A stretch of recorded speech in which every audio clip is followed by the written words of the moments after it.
Este día en El Explicador, programa especial, 1 hora entera de un solo tema, como siempre relacionado con usted, hoy aquí en El Explicador.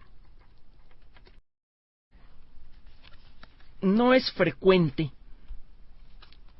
el tener que recordar la vida de una persona que realizó un trabajo de exploración fundamental. La lista de los grandes exploradores del mundo se hizo muy grande a partir del siglo XVI, pero al final del siglo XIX, principios del XX, esa lista comenzó a decrecer. Cada vez más y más lugares cruciales del planeta Tierra eran visitados por seres humanos por primera vez. Uno de los últimos lugares en ser de los últimos lugares notables de la Tierra en ser visitado fue desde luego el Monte Everest, la cima del Monte Everest a mediados del siglo XX, y probablemente el último punto extremo en el mapa de la Tierra que no había sido visitado por seres humanos, la parte más profunda del océano, quedó eliminado de la lista de lo desconocido en 1960, cuando el submarino Trieste tocó el fondo de las Marianas. Fue necesario esperar hasta hace apenas un año, hasta hace apenas menos de un año, para que se repitiera esa hazaña. Hace pocos meses, lo recordará usted. La gran mayoría de los grandes exploradores del pasado, de los que tuvieron la oportunidad, por su talento y por sus circunstancias, de descubrir un nuevo continente o de hacer alguna otra cosa igualmente grandiosa, es pequeña. Y hasta hace poco, hasta el día de ayer, la lista de las personas vivas con esa distinción tenía a un solo miembro, a Neil Armstrong. En la actualidad esa lista está esencialmente vacía. La misión Apolo 11 fue con mucho el esfuerzo de exploración más significativo en la historia de la humanidad. No por el trabajo que costó, que fue desde luego enorme, no por el talento comunitario que involucró, que fue espectacular, más de 400,000 personas trabajaron en el proyecto Apolo, sino por el hecho que se consiguió como consecuencia del esfuerzo. La idea de poner a un ser humano en la Luna era tan extrema que a la gente se le llegó a quemar a quemarla viva por soñar con ella. Era tan imposible que solamente alguien ayudado por el demonio podía siquiera considerar esa posibilidad. El Apolo 11 desde luego involucró a más de una persona, pero inevitablemente en los libros de historia, quien queda primero en esa lista, quien es considerado el miembro más importante, cuando menos el más destacado, que no es lo mismo, de la misión Apolo 11, es desde luego el comandante, que fue la primera persona en pisar la Luna, Neil Armstrong. Aldrin desde luego comparte mucho del crédito, y no solamente por el hecho de haber sido la segunda persona en pisar la Luna y de haber estado literalmente codo con Armstrong durante el descenso, durante todo el vuelo del módulo lunar. Aldrin participó en el proceso de diseño de la idea, originalmente de un doctor Ron Hubbard, de que para llegar a la Luna era mejor enviar 2 naves pequeñas, una dedicada al descenso y ascenso en la Luna, y otra dedicada a llevar a los astronautas hasta la Luna y luego a la Tierra. Esa idea resultó mucho mejor que la idea de llevar una nave grandototota que saliera de la Tierra, llegara a la Luna, descendiera en la Luna y luego regresara a la Tierra.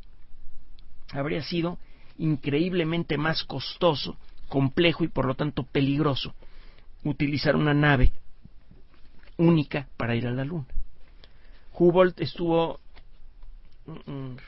fastidiando a todo mundo con su idea de enviar 2 naves a la Luna hasta que por fin le hicieron caso. Y una de las primeras personas en hacer un trabajo matemático serio, avanzado, para demostrar la viabilidad de esa idea y para sugerir los primeros mecanismos que facilitarían el hacer que 2 naves chiquititas se encontraran en el enorme océano de nada alrededor de la Luna, fue Aldrin. Un papel muy importante. Pero bueno, en la mente de la humanidad, inevitablemente, el mundo cambia, la humanidad se vuelve madura como especie el día en que una persona deja la primera huella en la superficie lunar. Y esa persona fue Neil Alden Armstrong, que acaba de morir el pasado 25 de agosto de 2012 como consecuencia de las complicaciones a una cirugía del corazón. La historia de Armstrong es típica de muchos de los astronautas del proyecto espacial estadounidense. Él comenzó su vida como un muchacho interesado en los aviones en Ohio, muy lejos de donde estaban sucediendo cosas importantes en materia de aeronáutica. Él voló por primera vez el 20 de julio de 1936. Él y su padre fueron invitados a subir a un avión de 3 motores que en aquella época fabricaba la empresa Ford. Fue un avión, por cierto, bastante bueno para su época. Me llama la atención que en la Wikipedia y en otros lugares en donde aparecen estos datos no se les ocurre darse cuenta que ese día 20 de julio, pero de 1969, fue cuando ocurrió el descenso del Apolo 11. Pero bueno, el 20 de julio de 1936, Armstrong se liberó por primera vez del suelo en un avión trimotor. Desde pequeño tuvo muchos intereses intereses relacionados con el campo, con las actividades al aire libre. Fue Boy Scout, se llevó su certificado de Boy Scout a la Luna, por cierto. Llegó a tener un puesto distinguido entre este grupo de niños exploradores. Y bueno, él fue a la Universidad de Purdue. Al principio no exactamente con calificaciones así espectacularmente buenas, simplemente buenas. Él ya tenía interés en la aviación, entonces se enlistó para participar en la aviación militar. Es algo que han hecho muchos jóvenes, tanto nacidos en los Estados Unidos como jóvenes que viajan a los Estados Unidos con la intención de convertirse en inmigrantes definitivos en ese país, en inmigrantes en este caso. Se enrolan en alguno de los servicios militares, la Fuerza Aérea, el Ejército, la Marina, y aprovechan algunos planes de estudio que ofrecen los militares. Si uno se enrola en estos servicios y pasa un cierto tiempo, uno tiene derecho a aspirar al apoyo en forma de becas para estudiar en universidades importantes. Obviamente, para poder aspirar a eso es necesario primero tener las calificaciones apropiadas para que lo acepten a uno en una universidad. Armstrong siempre fue académicamente talentoso, así que no tuvo mucho problema para ser aceptado en más de una universidad, en Purdue y también en el Tecnológico de Massachusetts.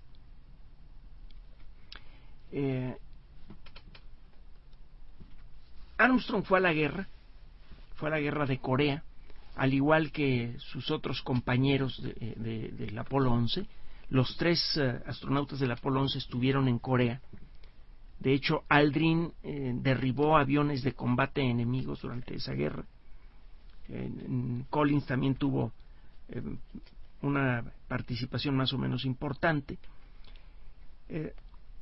Armstrong comenzó su participación en la Guerra de Corea el 29 de agosto de 1951, escoltando a un avión de reconocimiento fotográfico.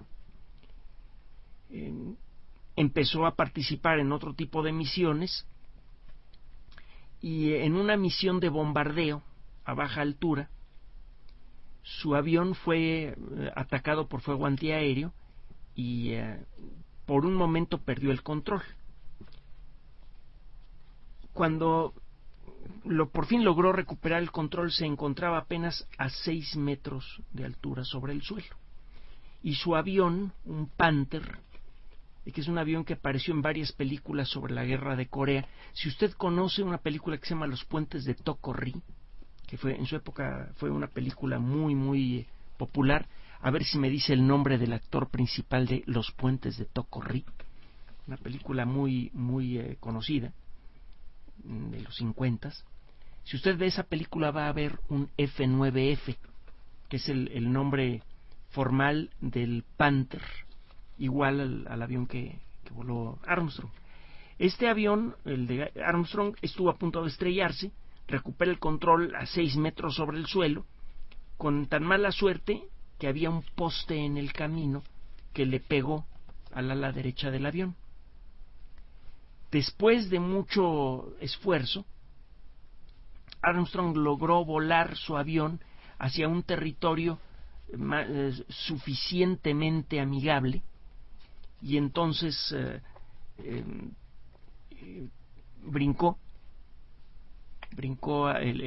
jaló el sistema para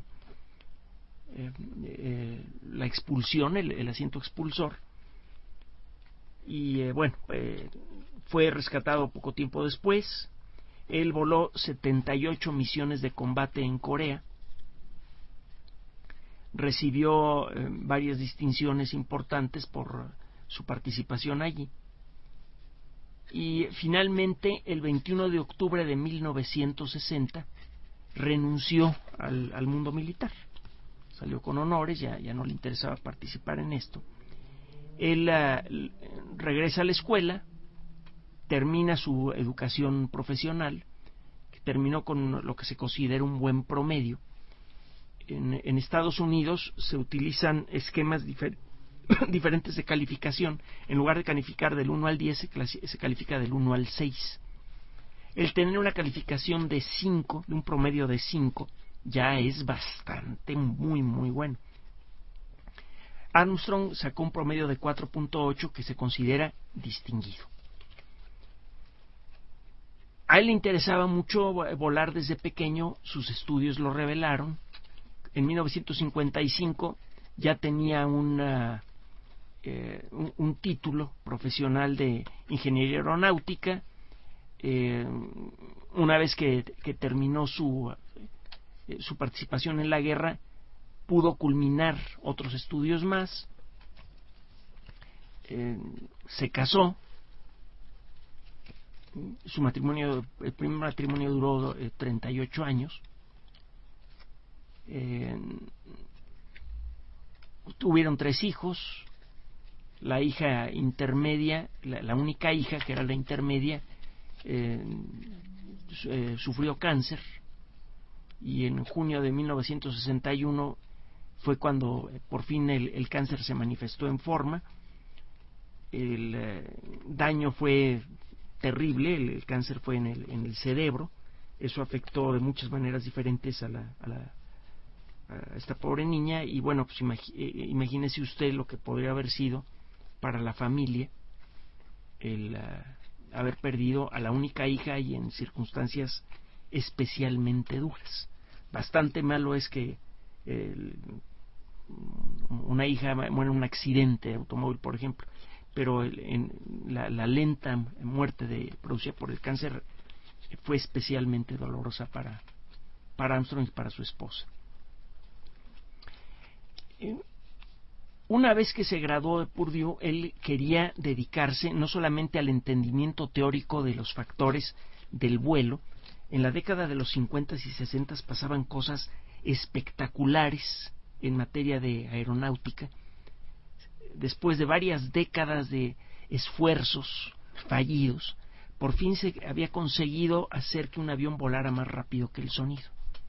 Y era obvio que el diseño de aeroplanos de alta velocidad estaría basado sobre principios en muchos casos diferentes que había que descubrir que los que se habían utilizado para fabricar los aviones más lentos. Era una nueva frontera. Había que inventarlo todo, la forma de las alas, el tipo de materiales que había que usar, los motores, todo era nuevo. Además, estos aviones volarían más alto y más rápido que ninguno. La persona que estuviera en los controles vería panoramas que nadie más había visto. Y además, ya empezaba a oler a espacio vacío. Ya se empezaba a hablar de vuelos al espacio. Y el primer camino que se antojaba factible para acercarse al espacio consistía en participar en el desarrollo de los aeroplanos de altos vuelos, literalmente, que estaban siendo desarrollados principalmente por el mundo militar en la costa occidental de los Estados Unidos, en California. Hay un lugar en los Estados Unidos que tiene un nombre especialmente célebre, la base de la Fuerza Aérea Edwards. Esta base originalmente no tenía este nombre. Se encuentra muy cerca del Valle de la Muerte, es una zona desértica. Allí se puede establecer una pistas de aterrizaje y despegue especialmente largas, y si un avión de alta velocidad experimental tiene problemas y ese avión no alcanza a llegar a la pista o simplemente va demasiado rápido como para que quepa en la pista, no hay problema. Hay un área grande, el fondo de un lago salado, que está adyacente a la pista, en donde un avión puede descender y rodar por muchos kilómetros sin problemas hasta detenerse. Lo que sucedía en la base aérea Edwards era realmente espectacular y muy peligroso. La lista de personas que murieron durante los distintos experimentos que se hicieron en la base aérea Edwards es bastante larga y ni siquiera se conoce toda esa lista, porque algunas de las personas que murieron en accidentes en la década de los 50 y 60 lo hicieron participando en proyectos que tienen todavía al día de hoy algunos aspectos secretos. El 5 de junio de 1948, durante la prueba de un avión, esta base aérea se llamaba Muroc, M-U-R-O-C. Le decía yo que el 5 de junio de 1948, un piloto excepcional, muy reconocido, muy respetado por la comunidad de los pilotos de prueba, Glenn Edwards, trabajaba en un avión especialmente difícil de volar. Este avión parecía un boomerang. El avión se llamaba YB-49, el ala volante. El YB-49 no tenía prácticamente ningún perfil, era como una navaja de rasurar volante en forma de boomerang. Un avión excepcionalmente interesante por varios motivos. Como casi no tenía superficies adicionales, nada más era un ala que volaba, había pocas cosas que rozaran contra el aire, que se opusieran al movimiento del avión a través del aire. Como consecuencia de eso, el YB-49 era un avión muy eficiente. Una carga de combustible en el YB-49 permitía que el avión llegara muy, muy lejos. Además, por su forma, no reflejaba bien las ondas de radar y como consecuencia de eso, era un avión que tenía más facilidades para penetrar el territorio soviético y dejar caer bombas nucleares antes de ser destruido. Esto permitía generar la idea de la disuasión. Ok, tú ya tienes la bomba atómica, yo también la tengo. Y tengo aquí un aparatito que voy a fabricar en grandes cantidades y que si nos sacamos la lengua y nos empezamos a decir groserías, yo lo mando hacia tu país y en el momento menos pensado baño tu país con bombas atómicas. Entonces, si tú me atacas, aunque me destruyas, yo alcanzo a lanzar esos aviones y la mayoría van a pasar a través de tus defensas y te van a destruir a ti también. A esta idea se le llama la destrucción mutua asegurada, en inglés Mutual Assured Destruction, por sus siglas en inglés MAD. MAD también significa locura. Fue uno de esos acrónimos militares que fue cuidadosamente escogido para representar los varios tonos diferentes de una misma idea. Pero bueno, el asunto es que este avión, el YB-49, habría permitido fabricar, de haber funcionado bien, una flota grandísima de aviones con la capacidad, con el rango suficiente para salir de los Estados Unidos, atacar la Unión Soviética y regresar, y con las cualidades suficientes para escapar a la mayoría de las defensas antiaéreas soviéticas. El problema es que un avión así es muy inestable. Esto no se sabía con suficiente detalle en aquella época. El coronel Edwards, Glenn Edwards, se puso a trabajar en este avión, bueno, primero capitán, le dio una persona muy reconocida por la comunidad de los aviones de prueba. Él estaba experimentando ciertas maniobras con ese avión y el resultado de todas estas maniobras es que llegó un momento en el que perdió el control del avión, el avión se estrelló y no pudieron salir a tiempo las 5 personas que iban adentro del vuelo, incluyendo a Edwards. El impacto que tuvo esto en la comunidad de los pilotos de prueba fue muy grande por varios motivos. Uno, el proyecto del ala volante en el que se habían puesto tantas esperanzas fue cancelado. 2, la popularidad muy bien ganada de Edwards entre toda la gente de la comunidad. Y hubo además otros asuntos, se habló de cancelar otros proyectos de investigación, se armó un revuelo enorme. Al final se decidió mantener el esfuerzo por investigar las características que deberían tener los aeroplanos de alto desempeño y características militares secretas en la base Muroc, y se decidió que como consecuencia de su carrera distinguida y de la relevancia que había tenido su trabajo, incluso el último que hizo, Glenn Edwards, se decidió cambiar el nombre de la base Muroc por el nombre de este caballero. Desde entonces se le conoce como la base espacial Edwards. La base espacial, la base aeroespacial, tiene una lista enorme de historias que contar. Algunas de esas historias han sido contadas. Le voy a mencionar los nombres de algunos de los pilotos de prueba más famosos de toda la historia por el lado norteamericano. El lado soviético, desgraciadamente, seguramente tuvo pilotos increíblemente brillantes, porque la Unión Soviética llegó a hacer desarrollos espectaculares en materia de aviación, pero por las circunstancias de la Unión Soviética los nombres de muchas de estas personas permanecieron secretos. Del lado norteamericano, entre los grandes nombres de los pilotos de prueba está, desde luego, el de Charles Knight, Pete Knight, como le decían. Está el nombre de Scott Crossfield. Está el nombre de Charles Yeager. Son 3 de los nombres más importantes en la historia de la investigación de la aviación de altos vuelos y de alta velocidad. Los 3 escribieron libros sobre su historia personal y le recomiendo muchísimo leer los libros de estas personas.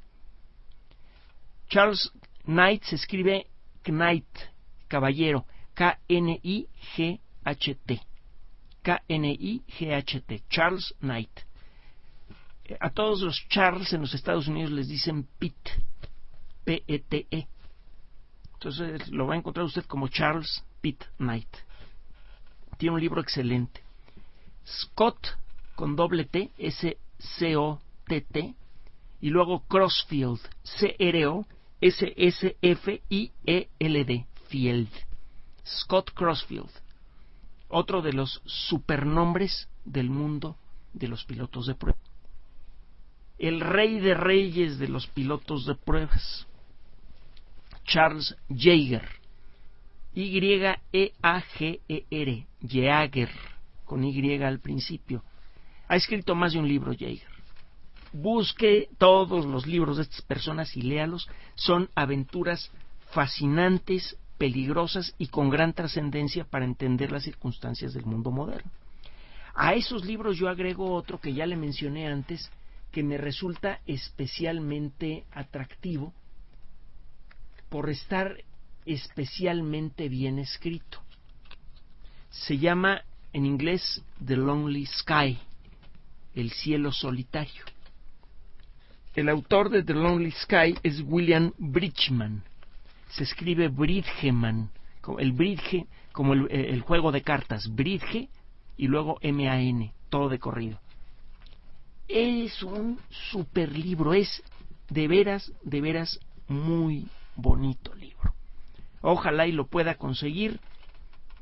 Hay toda una librería dedicada a este tipo de libros en los Estados Unidos. Ahora con el internet le debe ser fácil buscar esos libros, y aunque se trate de libros usados, hágame caso y cómpreselos y léalos. No sé si existen en español, desgraciadamente. Ojalá y existan, valen la pena. Librazos que narran momentos terribles y maravillosos de la primera etapa de la conquista del espacio. Librazos, padrísimos. Bueno, a este ambiente en donde día a día un puñado de personas prácticamente ignorada por el resto del mundo, viviendo en un ambiente de película de ciencia ficción, en un lugar llano, amplio, en donde siempre brilla el sol, con horizontes grandísimos y cielos dolorosamente azules. Día a día estas personas volaban los aeroplanos más extraordinarios y más peligrosos en la frontera del espacio. Era un ambiente en donde estaban pasando cosas importantes. Todos los días algo pasaba. Se rompió la barrera del sonido allí, se hicieron los primeros vuelos hipersónicos, los primeros experimentos, por ejemplo, para brincar de un avión que vuela más rápido que el sonido. Todos estos experimentos eran importantes, eran peligrosos y sucedían en un ambiente mágico, un ambiente de película de ciencia ficción. ¿Le hubiera gustado nacer en aquella época? Pues sí. No me habría gustado tener que serme militar para volar en una cosa como esas, pero híjole, es el tipo de cosas que sí se le antojan. Si hubiera máquinas del tiempo, ay, qué padre sería poder participar en una cosa como estas. Aunque claro, habría con la conciencia de que una parte importante, tangible, de las personas que entraron a los proyectos como pilotos de prueba, terminaron sus vidas abriendo un agujero de $10 millones en el suelo, que era una frase que se usaba comúnmente en la base. Cuando alguien caía al suelo decían: ¿y qué le pasó a Tano? Pues abrió un agujero de $10 millones en el suelo. Ya se imaginará de qué se trata. Uno de los nombres que se empezó a hacer común allí fue el de Neil Armstrong. Él entró a proyectos de investigación en aeronáutica en 1955 entró a la base aérea Edwards, que ya se llamaba así en ese mismo año, a mediados de ese año, de hecho, en el mes de julio de ese año. Hace un momento le platiqué de una coincidencia interesante. La primera vez que Armstrong voló en un avión lo hizo en un 20 de julio. Y el mes en el que entró a trabajar en la base aérea Edwards y quedó indisolublemente unido con la investigación aeroespacial, un trabajo que lo llevaría a convertirse en astronauta y en convertirse en el primer hombre en la Luna, ese trabajo lo asumió también en un mes de julio, el mes de julio de 1955. Él participó primero en vuelos importantes, pero no en los aviones de prueba. Muchos de los aviones de prueba, de los aviones ultra rápidos, no tenían las características suficientes para despegar desde el suelo, alcanzar grandes alturas, 12 kilómetros de altura o más, para luego realizar vuelos de alta velocidad. Eran aviones pequeños, experimentales, que llevaban poco combustible.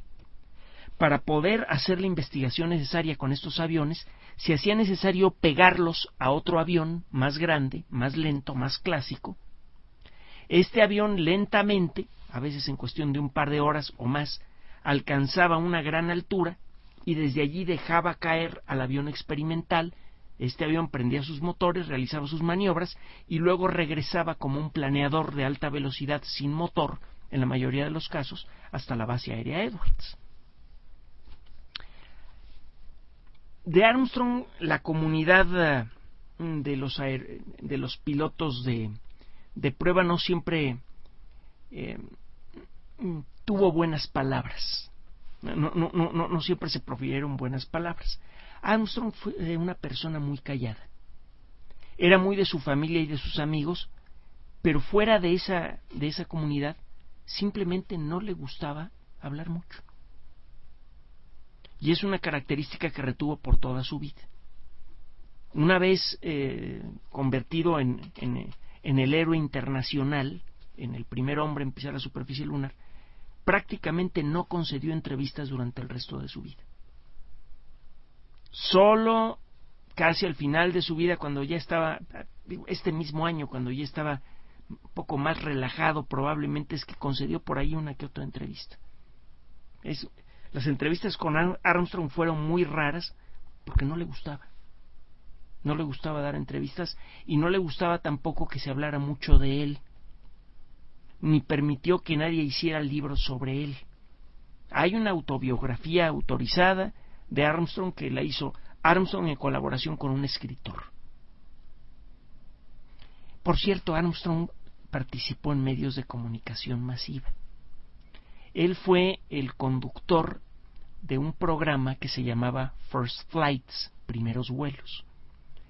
En este programa, él presentaba, un programa que tuvo muchos capítulos, él presentaba aviones clásicos de distintas épocas, y de hecho la presentación del programa comenzaba con Armstrong volando en uno de estos avioncitos de tela y de madera previos a la Primera Guerra Mundial. Una reproducción de uno de estos aviones.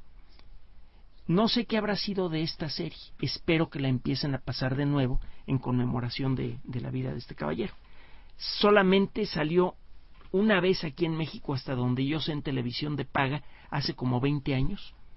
Y gracias a Ángeles es que quedó por allí grabada en unos VHS que tengo que encontrar en la masa de cosas que tengo que revisar por ahí. Bien, Armstrong era una persona callada. Y cuando cometía un error era completamente inexpresivo. Tanto que algunas personas llegaron a calificar esa inexpresividad de Armstrong casi como estupidez. Y una de las personas que llegó a decir esto fue Chuck Yeager. Yeager y también Charles Knight, dos de los pilotos de prueba más importantes, eran pilotos prácticos. se hicieron durante la Segunda Guerra Mundial, no hicieron ningún estudio académico y llegaron a hacer un trabajo importantísimo en el mundo de los vuelos de prueba. Y siempre desconfiaron de estos nuevos chamaquitos que estaban entrando a la base aérea Edwards, que habían tenido una experiencia de guerra sí, pero muy limitada, no como la que ellos tuvieron, y que además venían presumiendo sus títulos universitarios. Probablemente había un poquito de envidia allí. El hecho es que Yeager no soportaba que le mencionaran a Armstrong. Y a esto voy a regresar en un momento más. Bueno, cuando llegaron a ocurrir errores por parte de Armstrong, como los comete cualquier persona, se quedaba absolutamente impávido, no le cambiaba la expresión de la cara. Y la gente que no lo quería, por escueto, por no ser muy platicador, no era de mucho de relajos. Yeager sí, ahorita le contaré algunas anécdotas de Yeager. Por lo que fuera, lo maltrataban, le decían de cosas. Pero el hecho es que cada vez que encontraba una emergencia, Armstrong siempre encontraba la manera de resolverlo. El 22 de marzo de 1956, Armstrong ya participaba en algunos de los primeros vuelos de prueba importantes en la base aérea Edwards. Él todavía no pilotaba alguno de estos nuevos avioncitos chiquitos de alta velocidad. Él participaba en los aviones grandes que tenían que subir lentamente hasta alcanzar gran altura para luego dejar caer a los aviones pequeños de los que le estoy hablando. En esa ocasión volaban un B-29, un avión de 4 hélices, el avión de 4 hélices más importante que se hizo en toda la historia, el de mayor poder, el de mayor alcance. De hecho, una versión mejorada del B-29, el B-50, tenía una capacidad espectacular. Un B-50 podía prácticamente darle media vuelta al mundo. Bueno, en este avión B-29, uno de los motores comenzó a funcionar mal. La hélice comenzó a girar mucho más rápido de lo que debía en ese motor y tuvieron que apagarlo. De vez en cuando fallaba el sistema de engranaje de los motores del B-29, que eran motores muy poderosos pero muy delicaditos, y la hélice comenzaba a girar mucho más rápido de lo que debía. Si no detenían el motor en ese momento, la hélice podía romperse y los pedazos podían perforar al avión y lo podían derribar.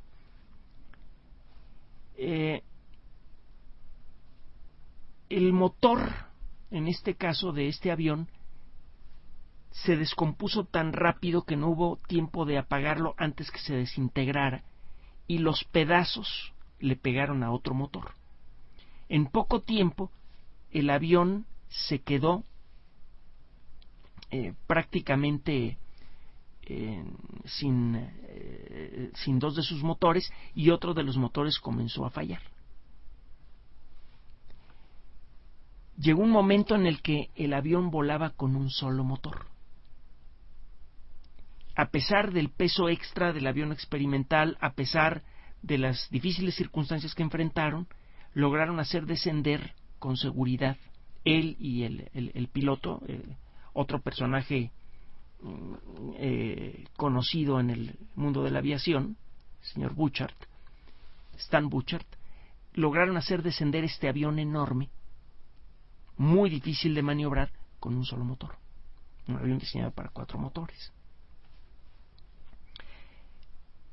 El 15 de agosto de 1957, Armstrong voló por primera vez en un avión cohete, el Bell X-1B. Este avión era un avión muy parecido al que había utilizado Yeager para romper la barrera del sonido.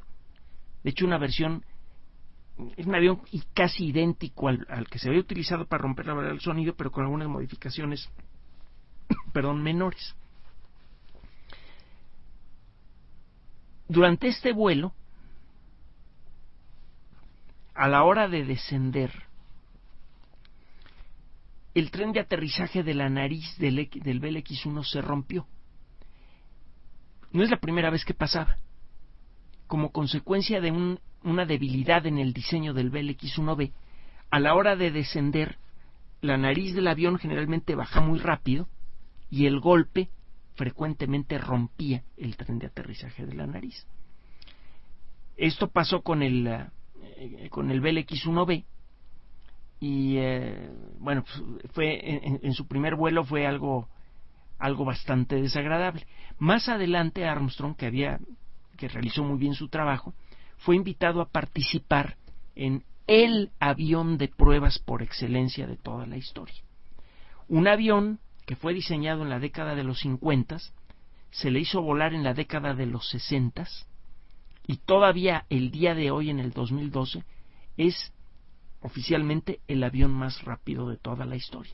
Todavía no se ha construido un avión que sea más rápido que el X-15. Este avión parece una punta de lanza romana con alitas. Es un avión especialmente bonito. Busque en internet X-15. Va a ver qué avión tan llamativo.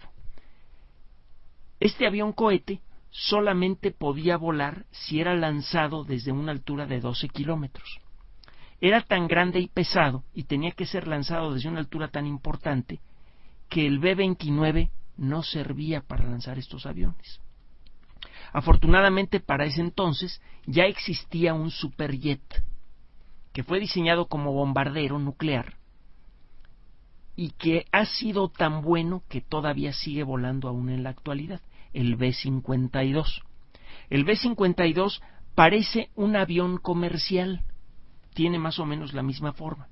Si usted ve de cerca una fotografía de un B-52, se va a dar cuenta que no tiene 4 motores, tiene 4 barras para la montura de motores. Pero en las primeras versiones del B-52 cada una de esas barras tenía 2 motores. Era un superavión de 8 motores, capaz de superar los 12 kilómetros de altura a una velocidad de más de 900 kilómetros por hora. En uno de estos aviones B-52 se colgaba, de hecho había 2 B-52 que participaban en el proyecto X-15, se colgaba el X-15, el piloto se subía al X-15, cerraba la carlinga y empezaba el lento ascenso.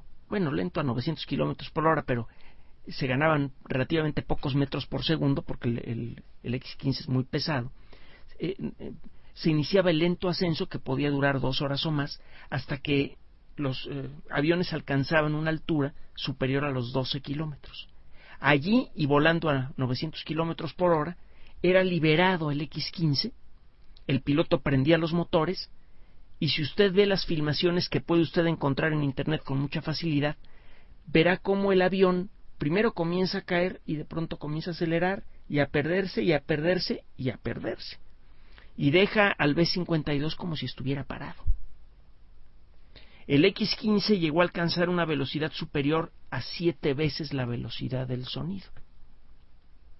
La altura que llegó a alcanzar el X-15 fue tan extrema que varias de las personas que volaron el X-15 excedieron el criterio necesario para ser calificados como astronautas.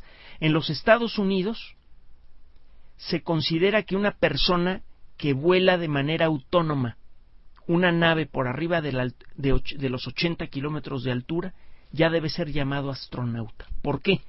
Porque si bien todavía existe aire allí, es tan tenue que las superficies de vuelo del avión ya no funcionan, los alerones ya no funcionan.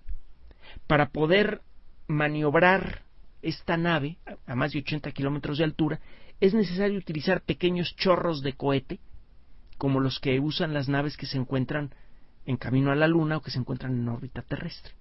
El tipo de maniobras que hay que realizar es el mismo en una nave espacial o en un avión que vuela a más de 80 kilómetros de altura. Se necesita el mismo tipo de trajes, se ve casi el mismo panorama. Se puede ver a la Tierra como un objeto esférico a esa altura. Grandotote, pero ya obviamente esférico. Bueno, hay que decir que este avión llegó a alcanzar esta altura tan extrema con tanta frecuencia que 8 pilotos que participaron en el proyecto X-15 en 13 ocasiones diferentes llegaron a sobrepasar el criterio necesario para ser considerados como astronautas y de hecho tienen derecho y en algunos casos la obligación de llevar en su uniforme una salita, un distintivo con unas alitas muy peculiares que solamente se le dan a los astronautas. Ese tamaño era el alcance del avión. No a cualquier sonso le daban los controles de un X-15. Tenía que ser un sonso muy especial y uno de ellos fue Armstrong. Armstrong llegó a tener situaciones delicadas por estos vuelos, algunos de ellos relacionados con el X-15, que era un avión difícil de volar, y algunos de ellos relacionados con otros aviones que volaba como parte de su participación en el proyecto. El 21 de mayo de 1962 ocurrió algo que hizo reír a mucha gente en la base espacial Edwards y que menciona con frecuencia Charles Yeager en cuando menos uno de sus libros, echándole pullas a Armstrong. Se subió en un Lockheed F-104, un avión conocido como el Starfighter, el avión de combate estelar. Fue el primer avión de combate construido en el mundo capaz de volar al doble de la velocidad del sonido, un avión excepcionalmente difícil de volar. La Fuerza Aérea Alemana, que voló durante muchas décadas el Starfighter, le llamaba el hacedor de viudas. Y es un nombre que se ganó a pulso porque se sucedieron muchísimos accidentes. Entre las personas que se accidentaron en el F-104 y estuvieron a punto de morir, se encuentra el mismo Charles Yeager. Al final de la película Los Elegidos, que mencionamos en la emisión anterior, Yeager aparece la historia de Yeager cuando está a punto de matarse como consecuencia de un accidente volando ese avión. No era un avión fácil de volar. Bueno, Armstrong toma uno de esos aviones y sale para inspeccionar lugares en donde podría descender con su X-15 en caso de que no pudiera seguir el plan de vuelo. El X-15 era un avión que alcanzaba una altura tan espectacular que si sucedía algo mal, por ejemplo, si se atoraba el sistema de control del avión y no podía uno orientarlo para que regresara a la atmósfera de la manera apropiada, el avión, en lugar de descender en California, podía descender en otro estado de los Estados Unidos. Había que buscar en zonas muy dispersas, cercanas al estado de California, sitios a donde podría dirigirse el avión para descender de emergencia en caso de que sucediera tal o cual situación durante el vuelo. Generalmente los pilotos responsables por el X-15 se les invitaba a que ellos salieran a buscar estos lugares porque a final de cuentas iban a ser ellos los que tendrían que escoger en dónde aterrizar su avión en caso de una emergencia. Armstrong decidió visitar el lago seco Delamar.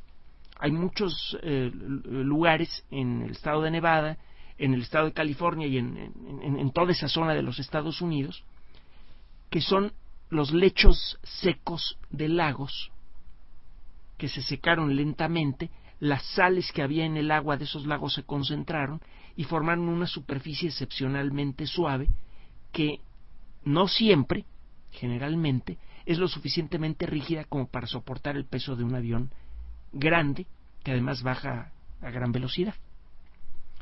Armstrong estaba estudiando los planes de vuelo de los vuelos que tenía que hacer con el X-15 y dijo, bueno, si algo me falla en tal etapa del vuelo, se me va a hacer más fácil descender por esta área de acá, me voy a ir a buscar lugares, voy a subirme un avión y me voy a ir a buscar lugares que parezcan apropiados para descender con un X-15 averiado, o cuando menos un X-15 que perdió su camino como consecuencia de algún defecto en el vuelo.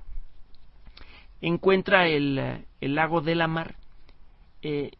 Ya les habían dicho que el lago Delamar probablemente no era el más apropiado para descender allí. La cosa es que cuando Armstrong se acercó al suelo, el suelo de este lago era muy, muy, muy, muy parejo, de este lago seco. Era excepcionalmente parejo. Y no había sombras que le permitieran a Armstrong juzgar la altura a la que se encontraba. Los aviones llevan altímetro, pero en aquella época nadie tenía un conocimiento suficientemente preciso de la altura sobre el nivel del mar del fondo de ese lago como para que Armstrong pudiera utilizar el altímetro para descender su avión. Él estaba tratando de descender en el suelo del lago de la mar y realmente no podía juzgar bien su altitud. Para cuando se dio cuenta ya estaba muy cerca del suelo, abrió el tren de aterrizaje, pero el tren de aterrizaje no se alcanzó a abrir bien. Tocó el suelo y por la forma en la que estaba abriéndose el tren de aterrizaje no se pudo terminar de abrir bien y comenzó a cerrarse. Armstrong trató de cancelar el aterrizaje, le metió toda la potencia al avión, pero la parte de abajo del avión, al hacerlo, se clavó en el suelo. Se metió toda la potencia, levantó la nariz, eso hizo que la cola del avión se clavara en el suelo, y bueno, pues el avión se talló contra el suelo del lago, se rompió el aparato de radio, se rompió el sistema de fluido hidráulico, y el avión se quedó sin control durante un momento. Parecía que el avión se iba a quedar ahí en el suelo. Logró levantar el vuelo y total que cuando llegó a la base aérea Nellis, una de los sitios en donde podían descender en caso de emergencia los pilotos que normalmente volaban en Edwards, no tenía radio con que comunicarse y no tenía fluido hidráulico para controlar al avión. De nuevo, como consecuencia de esa emergencia,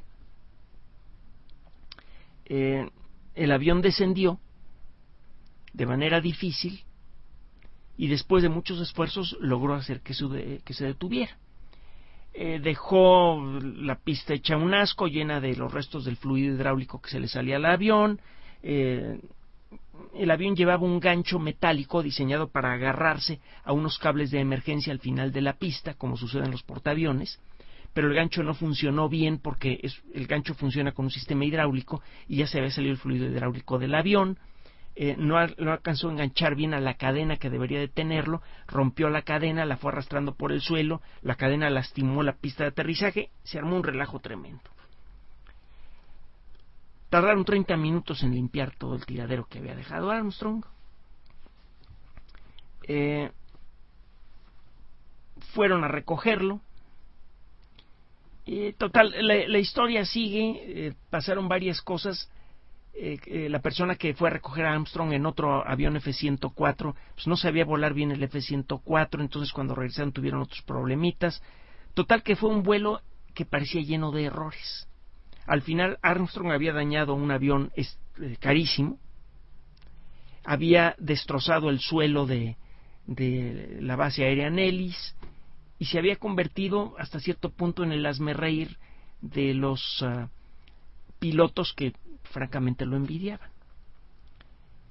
Esto no tuvo mucho peso en las autoridades de la base espacial Edwards. Ellos se dieron cuenta de cuál había sido la causa de esos problemas y además la hoja de servicios de Armstrong fue realmente impecable. Su récord personal en el X-15 es el siguiente. Armstrong hizo 7 vuelos en el X-15, que son muchos. No hubo muchos vuelos en el X-15. Hubo poco menos de 200 vuelos y hubo varios pilotos involucrados con el X-15. Uno de ellos fue Armstrong, no fue el único. Él hizo 7 de esos vuelos, alcanzó una altitud máxima de 63.2 kilómetros. Sí, no alcanzó a ganarse las alas de astronauta entonces, pero sí logró una velocidad de 5.74 veces la velocidad del sonido. Llegó a viajar a 6.615 kilómetros por hora en el X-15. Cuando salió del lugar, ya tenía 2.400 horas de vuelo. Cuando cuando dejó el centro espacial, el centro de investigaciones Dryden, que está asociado con la base espacial Edward, para dedicarse a ser astronauta, ya tenía 2.400 horas como piloto de pruebas. La gran mayoría de las personas que participaron como pilotos de pruebas en Edwards nunca juntaron 2.400 horas, porque se salían antes de los proyectos o porque se mataban. Armstrong logró juntar 2.400 horas, que es algo poco común incluso para la comunidad de los pilotos de prueba, y en el proceso voló en muchos aviones diferentes. A lo largo de su carrera como piloto de aviones de todo tipo, Armstrong voló en más de 200 tipos diferentes de aviones, desde aviones grandes de muchos motores hasta aviones pequeños. Esta es parte de la historia de Neil Armstrong que seguiremos narrando la próxima semana, el próximo martes. El programa del martes ahora lo pasamos al miércoles, por lo que le estoy explicando que estamos haciendo ajustes que nos descomponen un poco nuestro mecanismo de trabajo. Pero bueno, vamos a seguir hablando de la historia de Armstrong. Ahorita estamos con el Armstrong que no es astronauta, pero que ya está empezando a interesarse en el proyecto espacial. Síganos entonces en estos días y síganos la próxima semana para seguir hablando de la vida de este hombre. Nos despedimos, María de los Ángeles Aranda y Enrique Ganem.